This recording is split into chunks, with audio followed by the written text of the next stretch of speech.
आज हम पढ़ेंगे भारतीय संघ व उसका राज्य क्षेत्र तथा राज्यों का पुनर्गठन। ठीक है, तो इसमें ये संविधान के भाग फर्स्ट में दिया गया है आर्टिकल 1 से 4 तक। तो आज हम 1 से 4 तक सारे आर्टिकल पढ़ेंगे और राज्यों का पुनर्गठन बनेंगे, कब कौन सा राज्य बना था। तो आर्टिकल फर्स्ट क्या कहता है? आर्टिकल फर्स्ट में कहा गया कि भारत राज्यों का एक संघ है।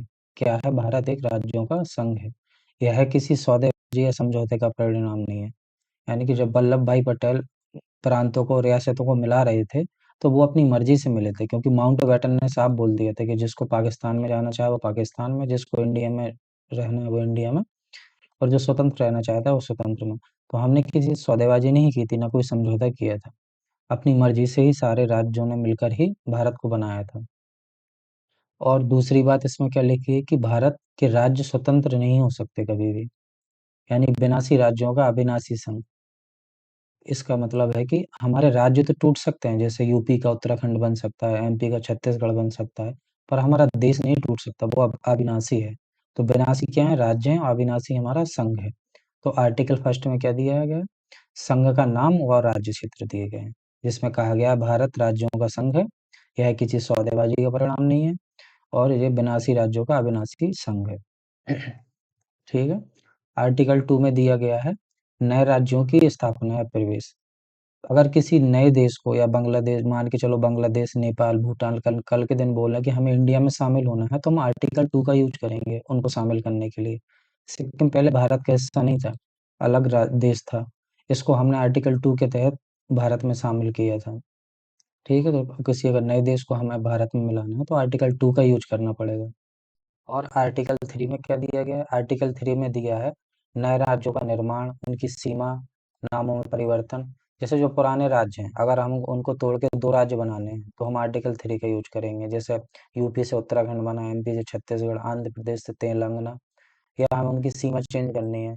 ठीक है, मतलब कुछ यूपी की कुछ सीमा एमपी में देनी है, एमपी की कुछ सीमा यूपी में देनी है, तो हम आर्टिकल 3 का यूज करेंगे उनके नामों में परिवर्तन के लिए, है ना? तो इस तरीके से इसका आर्टिकल 3 का यूज करेंगे। तो आर्टिकल 3 का भी यूज करेंगे जब नए राज्य, जो पुराने राज्यों में से नए राज्यों का निर्माण करना हो। कंफ्यूज मत होना, आर्टिकल 2 में जो देश भारत में मिलना चाहता है, जो अभी भारत की सीमा नहीं है, वो उसको शामिल करेंगे तो आर्टिकल 2 का यूज करेंगे। और आर्टिकल 3 में हम पुराने जो राज्य हैं उनकी सीमाओं में परिवर्तन, उनके नाम में परिवर्तन कर सकते हैं। तो आर्टिकल 2 और 3 में कंफ्यूज मत होना। तो आर्टिकल 4 में अब क्या है? आर्टिकल 4 में लिखा है कि आर्टिकल 2 और 3 के तहत हम जो भी संशोधन करेंगे, उनको हम संशोधन नहीं मानेंगे। ठीक है। हालांकि 368 के तहत जो संशोधन होता है वो आर्टिकल 2 और 3 में होगा। जैसे किसी देश को जोड़ना है तो आर्टिकल 2 का यूज करेंगे, नए राज्य बनाने हैं पुराने राज्यों में से तो आर्टिकल 3 का यूज करेंगे। लेकिन इसमें आर्टिकल 4 में लिखा है कि जो भी संशोधन इन दोनों आर्टिकलों में होगा, उनको हम संविधान संशोधन नहीं मानेंगे। तो इसको याद रखना।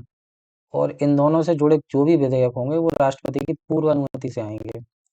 हम उसमें साधारण बहुमत का यूज करेंगे, जिसको हम डिटेल में पढ़ेंगे। साधारण बहुमत और भी 3 प्रकार के बहुमत होते हैं, तो उनको डिटेल में पढ़ेंगे।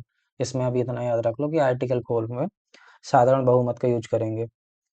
और जब इन दोनों आर्टिकलों में से किसी एक में संशोधन होता है, तो हम अनुसूची 1 और 4 में भी संशोधन हमको करना पड़ता है, क्योंकि अनुसूची 1 में राज्यों के बारे में दिया गया है, और अनुसूची 4 में हमें विधि के बारे में दिया है, वो सॉरी पैसे के बारे में दिया गया है कि निधि वगैरह कैसे क्या होंगे।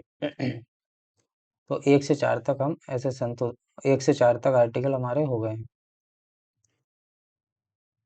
तो अब हम पढ़ेंगे देशी रियासतों का एकीकरण।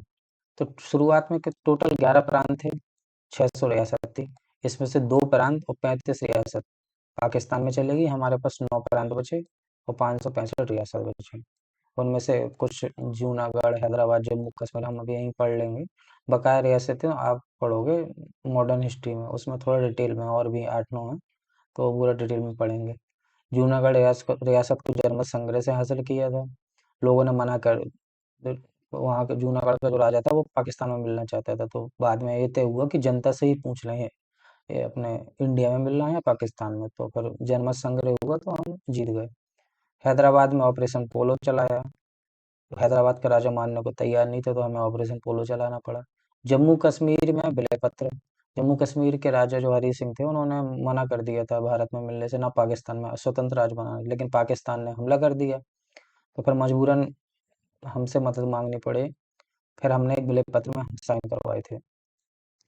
उसमें 3 चीज़ों का अधिकार जम्मू जम्मू कश्मीर के राजा ने हमको दिया था। ऐसी 3 रियासतें, और डिटेल में हम पढ़ेंगे मॉडर्न हिस्ट्री में इसको। अब हम जब शुरू में भारत आज़ाद हुआ था तो 1949 में जो मूल संविधान है हमारा, उसमें 4 भागों में भारत को बाँट रखा था। 4 भाग कौन से थे? भाग का, भाग खा, भाग गा और भाग घा।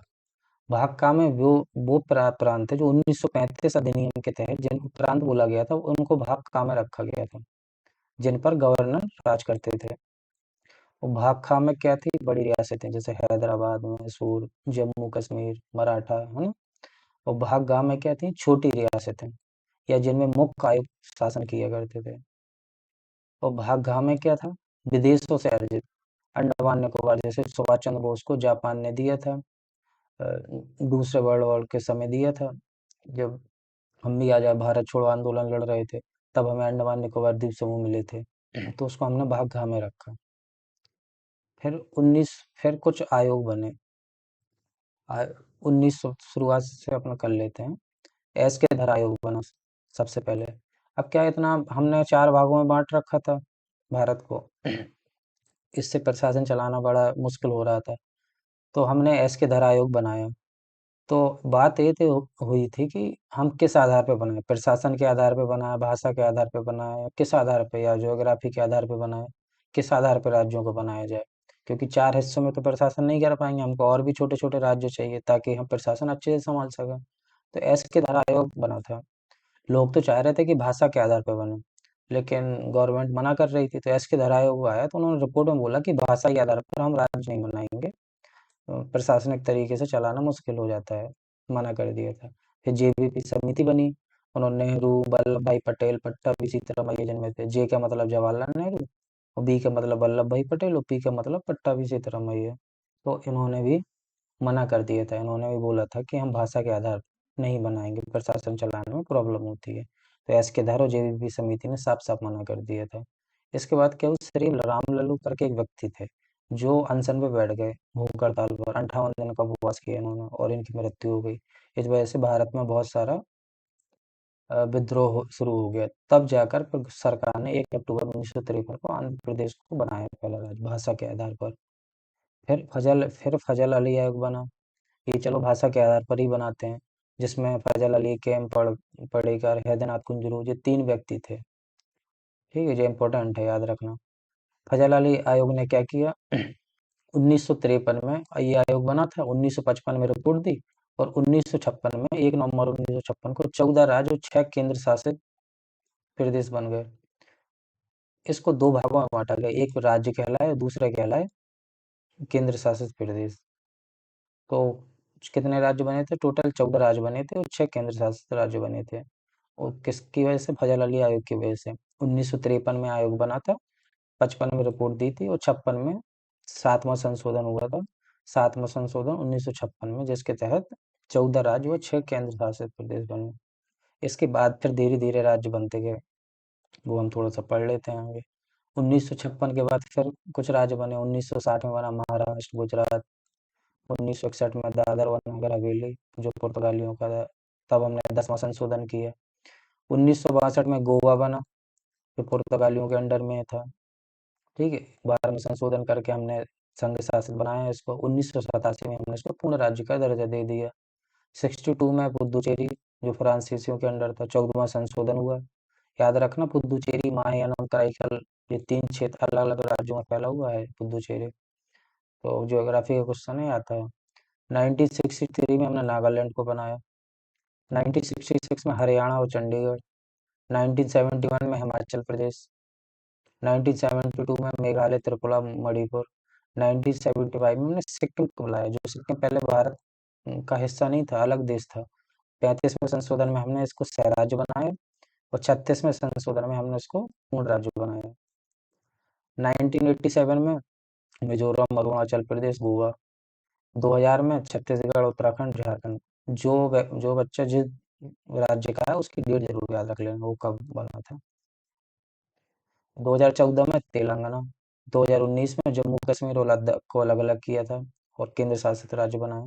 2020 में दादर और दमन को एक साथ मिला दिया गया। दादर और नागर हवेली और दमन और दीव को एक साथ मिला दिया गया। ठीक है।